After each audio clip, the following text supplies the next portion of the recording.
Matjaž Kopitar, smo na Švedskem, 7. svetovno prvenstvo skupine A, bi lahko rekli, tudi prvi trening je za vami, prvi vtisi, velika dvorana, tega ste seveda vajeni. Kaj bi rekli o vsem skupaj? Je vsej nekako, ne rečem, wow, ta organizacija, to je pač elita, to se vidi tukaj in na vsakem koraku to občutiš, tako da občutki so dobri, siguren, upajmo, da bo samo tako naprej in da bomo tudi naše igre dobre. Nekaj smo se pogovarjali tudi s fanti sicer pravijo nekako, da so pričakovali boljšo kvaliteto ledu, ampak to je enostavno dvorana, v kateri je, 15 000 gledalcev, pa konec koncev tudi na Švedskem smo v mesecu maju. Ja, siguren je, tukaj je v dvorani precej toplo, tako da bo zanimiv, zdaj treba se navaditi na ta led čim prej,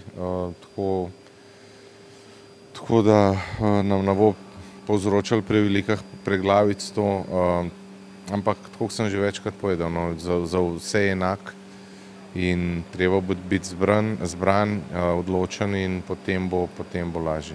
Na teh dveh treningih pred tekmo z Norveško, ki je že v soboto ob 12:15, se najbrž prav veliko niti ne da več narediti, ali pač? Ne, siguren, da ne. Zdaj tukaj je treba obdržati to koncentracijo, ne se prepustiti nekomu preveč biti vzhičen, treba je biti trezen in se pač v miru pripraviti na te dve prvi tekmi. Spomnim se pred 11 leti, ko smo bili na oni strani Švedske v Göteborgu, je bil že ta vtis druženja z najboljšimi, velike dvorane, kar nekaj čudnega. Sedaj je to generacija, ki igra zunaj v velikih dvoranah, tega so vajeni.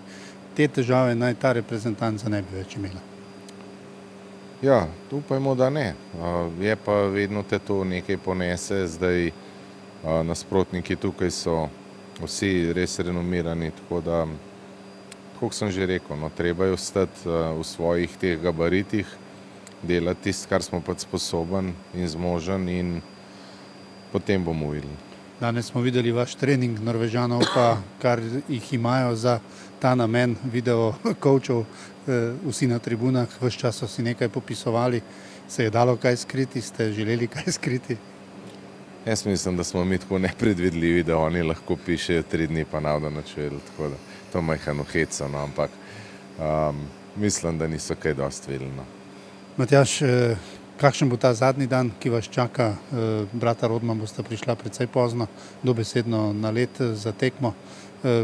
Kako boste in kaj boste zahtevali od fantov še za petek, ko bo že vse popolnoma v smislu prvenstva, konec koncev se bodo prvič tudi zbudili tu v Stockholmu?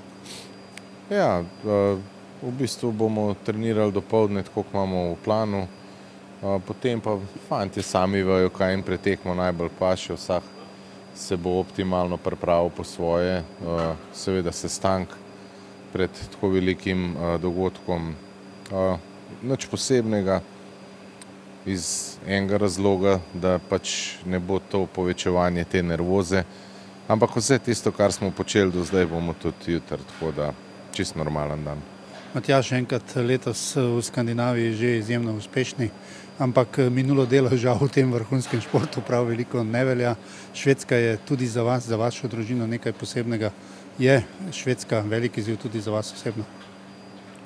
Jaz mislim, da je siguren zelo velik, zato mora biti za vsakega igralca v tej reprezentanci velik izziv in če to ni, potem je nekaj hudo narobe. Tako da, tako kot vsako prvenstvo, treba je odigrati pošteno, odgovorno, dati svoj maksimum in potem je to to. Hvala lepa. Prosim.